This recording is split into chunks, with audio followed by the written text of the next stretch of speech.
Zaker party, যেখান থেকে Zaker party আমার কেবলা জান হুজুর ঘোষণা করলেন সেটা হলো বিশ্ব জাকের মন্দির। আমরা আগেও বলেছি, আমরা এখনো বলছি, আমাদের জীবনের শেষ নিঃশ্বাস পর্যন্ত আমরা বলেই যাব, বিশ্ব জাকের মন্দির আমাদের। কথা বলেন, বিশ্ব জাকের মন্দির আমাদের। বিশ্বরীর কেবলা জান হুজুরের হুজরা মোবারক, আমার পীরের হুজরা মোবারক, জাকের পার্টি আমাদের।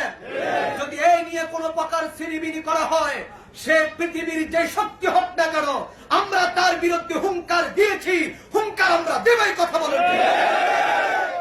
তবে মনে রাখতে হবে, যারা এই বিশ্বরে আমার কেবলা জান হুজুরের শান এবং মানে ইজ্জতের চাদর নিয়ে যারা টানাটানি করেছে, তাদের ইতিহাস আপনারা দেখেন না, বড়ই করুণ পরিণত হয়েছে, বড়ই নাজুক হয়েছে। কারণ কেবলা জান হুজুর দুনিয়ার কোন শক্তি কেবলা জান হুজুর প্রাধান্য দেয় না।